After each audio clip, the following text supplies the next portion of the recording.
জন্মভূমির জন্য কত মায়া, অন্তরে কত মায়া। আমি সারা বাংলাদেশে বয়ান করতে যাই, ওই বাংলাদেশের শেষ প্রান্ত বর্ডার কক্সবাজার টেকনাফ। বয়ান করে যখন দোয়াটা করে বসি, দেখি কাতারে কাতারে বিডিআর আইসা সালাম দেয়, আর হাতটা ধরে চোখের পানি ছেড়ে কয়, হুজুর গো, আপনি আমাদের দেশের, আমিও আপনার দেশের। হুজুর আপনার বয়ান শুনে কলিজা ঠান্ডা হয়ে গেছে। দোয়া করবেন, আমরা চাকরি করি, আল্লাহ যেন হেফাজত করেন। দেশি মানুষ পাইলে কত টান, কত টান। যারা হজে যান, দেশি মানুষ পাইলে হাজিরা কত, এলাকার সৌদি বিদেশিরা কত খুশি। ও নবীর উম্মাত, আল্লাহর নবী সবাই অন্ধকারে গিয়া রাসূলের বাড়িটারে ঘেরাও করে ফেলল। অশ্রু নিয়ে দাঁড়াইছে, রাসূলকে দুনিয়া থেকে বিদায় করে দিবে। আমার আল্লাহ দেখেন কি দেখেন না? ওয়া মাকারু ওয়া মাকারাল্লাহ ওয়াল্লাহু খায়রুল মাকিরিন।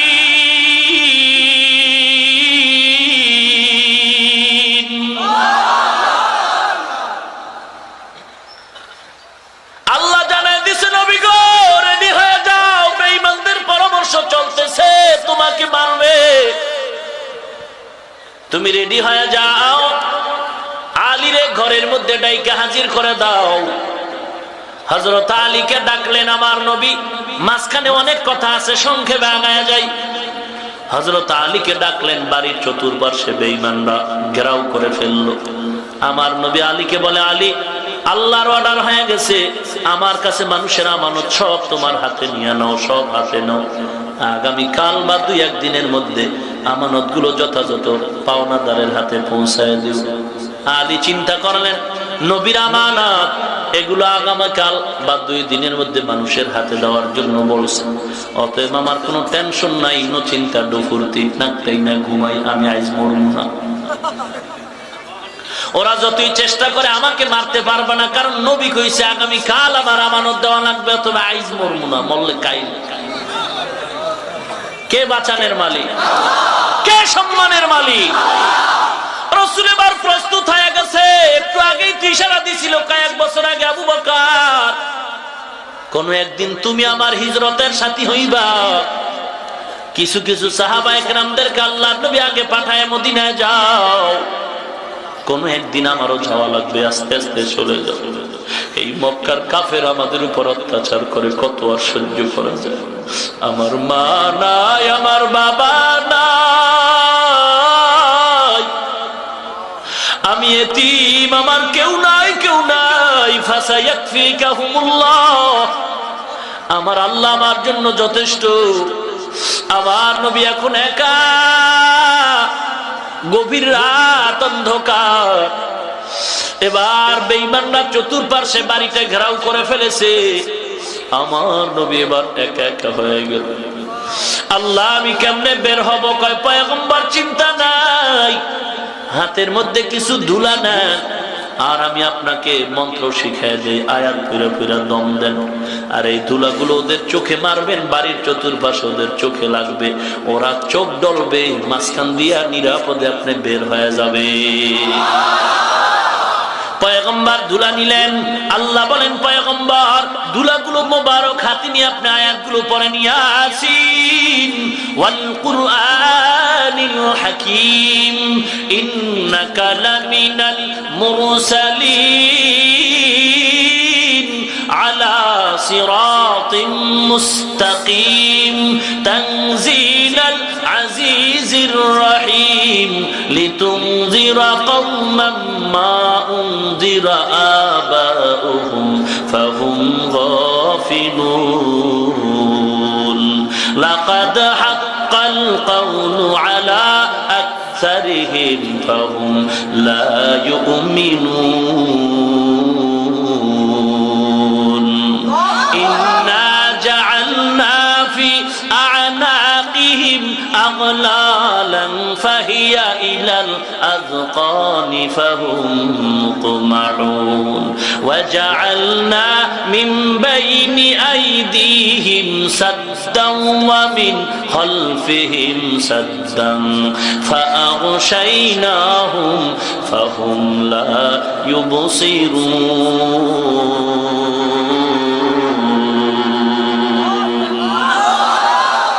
کلام زندہ قرآن حکیم حکمت لا یزال سطو قدیم হৃদয় বিদারক কথা নবীর মক্কার ভূমি ছাড়া ও নবীর উম্মত আল্লাহর নবী মোবারক জবান দিয়া মোবারক ধুলা হাতে নিয়ে যখন দম করলেন পয়গম্বর ধুলাগুলো চতুর্দিকে ছিটায় দিলেন ওরা চোখের মধ্যে চোখ ডলে আল্লাহর নবী নিরাপদে বের হয়ে গেছেন ওরা টের পায় না আমার নবী বার দ্রুত কদম দিতেছেন আগাইতেছে মায়ার নবী একা একা অন্ধকার কিন্তু না রাস্তায় কোনো আলোর দরকার নাই কারণ আমার নবীর চেহারার মধ্যে এত আলো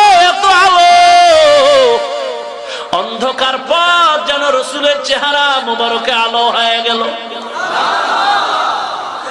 আমার নবী বিদায়ের বার্তা জানায় কাবা ও কাবা এই জীবনে কত কষ্ট করেছে এই জমিনে মা হারাইলাম বাবা হারাইলাম রে কাবা পারলাম না থাকতে আমার মালিকের অর্ডার হয়ে গেছে বেঈমানের অত্যাচার আমি হক প্রতিষ্ঠার জন্য আমি হিজরত করি রে কাবা আমার নবী পেছনে ফিরে ফিরে চায় আর সামনে যায় জন্মভূমির জন্য যে মায়া কি মায়া রাসূলের চোখ মোবারক দিয়া পানি পড়া শুরু হয় আর বলে কাবা আজ বড় কান্না নিয়ে যাই একদিন আমি হাসি দিয়া বিজয়ের পতাকা উড়াই ঘরে আসবো রে কাবা আমার নবী আবু বকরের ঘরের কিনারায় গিয়ে ডাক দিলেন আবু বকর একটা ডাক দেওয়া মাত্র আবু বকর বের হয়ে গেল আমার নবীকে সালাম দিলেন লাব্বাইকা ইয়া রাসূলুল্লাহ আমি আবু বকর হাজির নবী বললেন আপনি কি ঘুমান না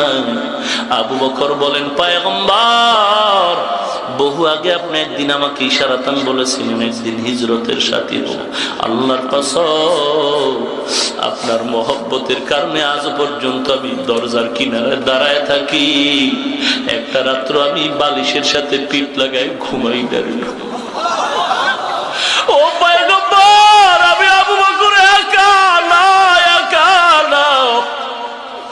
আমার মেয়েটাও ঘুমায় না নবী আমার শুধু মেয়েটাও না আপনার সফরের জন্য একটা সাওয়ারি আমি উঠ রাখছি এটাও ঘুমায় না সারা রাত অপেক্ষা করতেছি কখন আমার নবী এসে ডাক দিবে আবু বকর আর আমি যদি ঘুমায় থাকি নবী বড় কষ্ট পাবে আমি আবু বকর ঘুমাই না আমার মেয়েটাও ঘুমায় না নবী গো উঠো ঘুমায় না তাকায় থাকে পথের দিকে নবী কখন আসবে নবীর উম্মত কেমন মায়ার নবীর উম্মত হইলাম নবীর জন্য উট কাঁদে নবীর জন্য মাছ কাঁদে কেমন নবীর উম্মত ওই নবীর মায়া অন্তরে কেন ঢুকাইতে পারলা না রে বাবা যদি নবীর জন্য মায়া হইতো কাফনের কাপড় নিয়ে নাইমা যাইতা রাসূলের দুশমনকে জবাই করার জন্য দুনিয়ার অপরাধীদের ফাঁসির দাবি নিয়ে রাত দিন নারী পুরুষ ছোট থেকে বড় না খাইয়া ঘুমাইরা রাজধানীর রাস্তায় রাস্তায় স্লোগান দিতে যদি পারে ওরে মুসলমান এই দেশটা তো মুসলমানের দেশ কিসের ভয় নবীর দুশমনকে জবাই করার জন্য ফাঁসির দাবি নিয়া মুসলমান কেন তোমরা রাস্তায় নামতে পারলা না কপাল কিন্তু খারাপ একদিন কিন্তু তোমার জবাব দিতে হবে আমার নবীরে গালি দেয় তুমি ঘুমাও যদি আজকে নবীর মহব্বতের রাস্তায় নেমে যাইতাও ওই দুশমনের বিচার এতদিন এই জমিনেই হয়ে যাইতো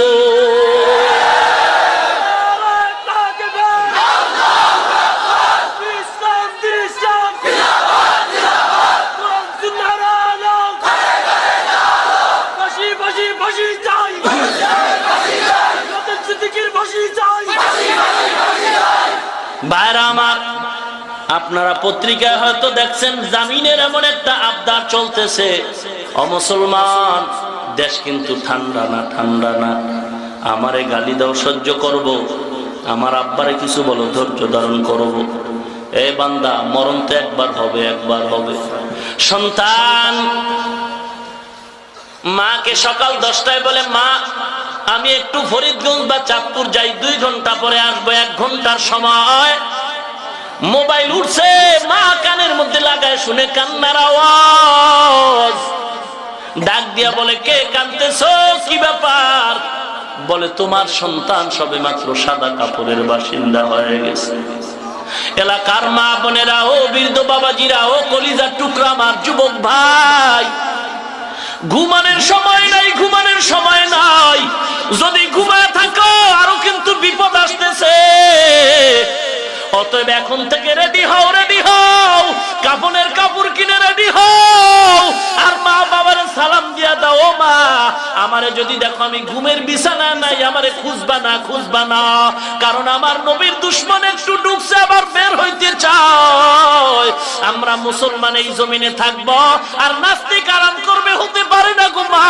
আমি কাপড় কিনে রেডি হয়ে গেছি, যতক্ষণ পর্যন্ত নবীর দুশমন বেঈমানের বাচ্চাটারে জবাই করে কুকুরের নাস্তা বানাতে পারবো না, ততক্ষণ পর্যন্ত গো মা আমি নবীর আশায় তোমার দরজায় আসবো না, আসবো না, আসবো না।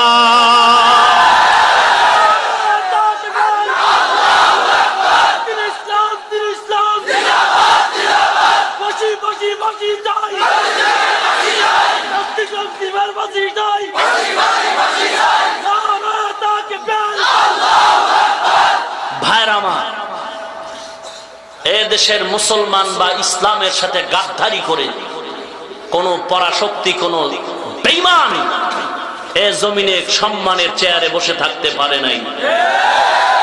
অতএব আমাকে বলো, আমার পীরকে বলো, যাকে বলো, একটু ধৈর্য ধারণ করে মেনে নিব।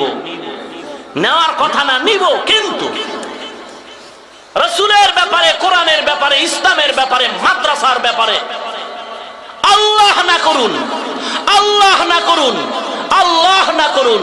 আমার আব্বাও যদি বলে জবাই করার জন্য আমি একাই যথেষ্ট।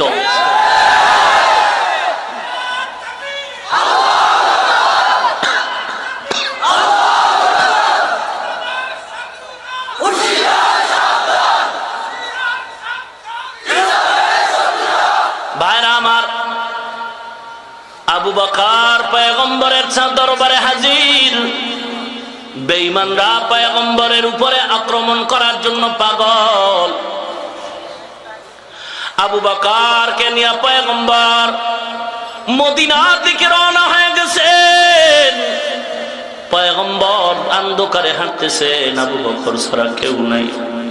এখন তো মক্কায় কি সুন্দর রাস্তা, পাথর মাইরা আমি হাইটা হাইটা হাইটা হাইটা রাস্তার ভিতর দিয়ে মক্কায় আসলাম। কি সুন্দর পাহাড়ের ভিতরের রাস্তা, ফ্যান লাগানো, কোনো গরম নাই। যদিও রোদ্রের তাপমাত্রা বেশি, কিন্তু রাস্তা কত সুন্দর। ওই সময় রাস্তা নাই, পাথরের জমিন, চতুর্পাশে পাহাড় আর জঙ্গল। আমার মায়ার নবী আস্তে আস্তে করে হাঁটতেছেন। আবু বকর একবার ডানে যায়, বামে যায়, সামনে যায়, পেছনে যায়। পয়গম্বর বলেন, আবু বকর আপনি এমনটা কেন করেন? বলেন, শত্রুর ভয়। আমি যখন সামনে যাই আমি ভয় পাই, পেছন দিক দিয়ে না জানি শত্রু আঘাত করে। আমি আবু বকর থাকবো আর আপনারা আঘাত করবে, এটা হতেই পারে না রে পয়গম্বর। যদি শত্রু কোনো আঘাত করতে চায়, প্রথম গুলি আমি আবু বকর নিব, তারপরে আপনার, এর আগে হবে না রে পয়গম্বর। আবু বকর আমার নবী কিনা কদম দিয়ে আস্তে আস্তে করে হেঁটে হেঁটে একটা গুহার কিনারায় দাঁড়াইছেন। রাত শেষ হয়ে গেল, আমার নবী একটু বিশ্রামের জন্য দিনের বেলা গুহার মুখ দিয়ে ঢুকতে চান। আবু বকর একটু দেখেন ভেতরে কি অবস্থা। আবু বকর ঢুকলেন, পরিষ্কার করলেন। আমার নবী গুহার মধ্যে প্রবেশ করলেন।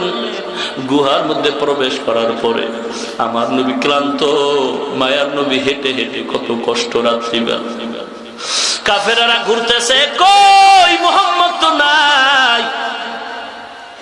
আবু বকর যখন ভেতরে আমার পয়গম্বরকে নিয়ে ঢুকছেন, আল্লাহর কুদরতি হেফাজতের মাধ্যমে গুহার মুখের মধ্যে মাকড়সার জাল, কবুতরের ডিম তা দেয়। আবু বকরের পা মোবারকটা এভাবে সোজা করে দিলেন। মায়ার নবীর মাথা মোবারকটা আবু বকরের উরু মোবারকের উপরে রেখে একটু ঘুম পড়ে গেলেন। আমার নবী তন্দ্রাচ্ছন্ন। আবু বকর তাকায় দেখলেন চতুর্দিকে ছোট ছোট ছিদ্র দেখা যায়, না জানি কোন শত্রুর আঘাত হয়ে যায়। আবু বকর কাপড় ছিল, গায়ের চাদর ছিঁড়ে ছিঁড়ে ছিদ্র বন্ধ করে, কাপড় ছিঁড়ে ছিঁড়ে ছিদ্রগুলো বন্ধ করতেছে। কাপড় শেষ, তবে একটা ছিদ্র এখনো বন্ধ করা হয় নাই, ছিদ্র এখনো শেষ হয় নাই, কাপড় নাই। আবু বকরের অপর পায়ের গোড়ালিটা দিয়া ছিদ্রটা বন্ধ করে রাখলেন, চেপে ধরলেন। আল্লাহর কুদরত, ওই গর্তে ছিল একটা সাপ, অনেকদিন পর্যন্ত অপেক্ষা করতেছিল আমার মায়ার নবী এই গর্তে একদিন আসবেন, তার সাথে একবার মোলাকাত করব। সাপ আমার নবীর সাথে মোলাকাত করার অপেক্ষা, কিন্তু না না, আবু বকরের পা মোবারক দিয়া আটকান। সাপ এবার দেখা করতে চায়, আবু বকরের পায়ে আঘাত করে, আমার একটু সুযোগ দাও, মায়ার নবীর যদি দেখতে না পারি আমার কলিজা ঠান্ডা হবে না। আবু বকর পা সরায় না। সাপ এবার সিদ্ধান্ত নিল, যদি পায়ে দাগ বসায় দিতে হয়, বেয়াদবি হলো, আমি মায়ার নবীরে না দেখা ছাড়ব না। সাপ সিদ্ধান্ত নিয়ে দেরি না করে পয়গম্বরের ঘুমন্ত অবস্থায় আবু বকরের পায়ের গোড়ালির মধ্যে যখন দাঁত বসায় দেয়, আবু বকর এখনো পা সরায় না, নড়াচড়া করে, নবীর কষ্ট হবে ঘুমের। আবু বকর পা না সরায় বিষের যন্ত্রণা সহ্য করতে পারে না রে আবু বকর, দাঁত গাবড়ায় বসে আছেন। আবার মায়ার নবী আবু বকরের রুর উপরে মাথা মুবারক রেখে ঘুমায়। আবু বকর দাঁত কামড়ায় বিষের যন্ত্রণা সহ্য করতে পারে না। কেমন নবীর আশেক হইলা রে মুসলমান। আবু বকরের চোখের পানিগুলো দরদর করে পড়তেছে। আবু বকরের অজান্তে একটা চোখের ফোঁটার পানি পয়গম্বরের চেহারা মুবারকে পড়ল। মায়ার নবী চোখ খুলে তাকায় দেখে আবু বকরের চোখের পানি। আমার নবী বসলেন, আবু বকর আপনি কেন কাঁদেন? আবু বকর বলেন, পয়গম্বর এই ছিদ্রগুলো কাপড় দিয়া বন্ধ করলাম, একটা ছিদ্র দিয়া পা দিয়ে আটকায় রাখলাম, পারি নাই, সাপ আঘাত করেছে। আমার নবী দেরি না করে বলে, পাটা আমার সামনে আগায় দেন। আমার মায়ার নবী লালা মোবারক দিয়া যখন কাটা গায়ে লাগাই দিল, সাথে সাথে বিষটা পানি হয়ে গেল। আমার নবী বলেন, আবু বকর পাটা সরায় দেন, সাপ আসো। সাপ এইবার মানুষের মতো জবান খুলে গেল, কথা। সাপ ডাক দিয়ে বলে, পয়গম্বর বেয়াদবি ক্ষমা করবেন, আমি বুঝতে পারি নাই আপনি আমার মহব্বতের, আমি বহুদিন ধরে এই করতে অপেক্ষা করি আপনার দর্শনের জন্য। আবু বকর আমাকে দেয় না, আমি পাগল, দেখার জন্য বড় পাগল পয়গম্বর। ও নবীর উম্মত, আল্লাহ নবী মাফ করে দিলেন। এরপরে রাত হলো, আবার সফর শুরু করলেন। 14 দিন লাগায় পয়গম্বর এভাবে জায়গায় জায়গায় একটু বিশ্রাম করে মদিনার পথে। আর ওদিকে মদিনার সবাই পাগল, মায়ার নবী আসতেছেন রহমাতুল লিল আলামিন। মদিনাবাসী কত খুশি, তারা শহর থেকে রাস্তায় বেরিয়ে আসলেন। আমার নবী উটের উপরে সফর করে যাচ্ছেন। রাসূলকে মদিনার কিনারায় নেওয়ার পরে টানাটানি, এক এক সাহাবা এক এক মদিনাওয়ালা বলে, আমার বাড়ি, আমার বাড়ি। ও মুসলমান, আল্লাহ নবী বললেন, উট যেদিকে যায় সে বাড়ি যাব। আমার নবীর আনসার সাহাবী আবু আইয়ুব আনসারীর ঘরে গিয়া দাঁড়ান। আমার নবী সেখানে দাঁড়ালেন, বিশ্রাম নিলেন। রে মুসলমান, মদিনাওয়ালারা নবীর স্বাগতম জানায়, আমার নবীকে মেহমানদারি করায়। মুসলমান, মদিনা শহরের আগে রাসূলকে মদিনাওয়ালারা যেখানে মেহমানদারি করাইছেন, ওই থেকে আজ পর্যন্ত বছরে বছরে কোটি লক্ষ লক্ষ হাজি যখন যায়, মদিনায় যখন যায়, আমার নবীর ওই মদিনাওয়ালার যেখানে মেহমানদারি করাইছে, এখনো কোটি কোটি ওই থেকে আজ পর্যন্ত সকল হাজিদেরকে গাড়ি থামায়া ওই মদিনাওয়ালারা এখনো মেহমানদারিটা করাইতেছে।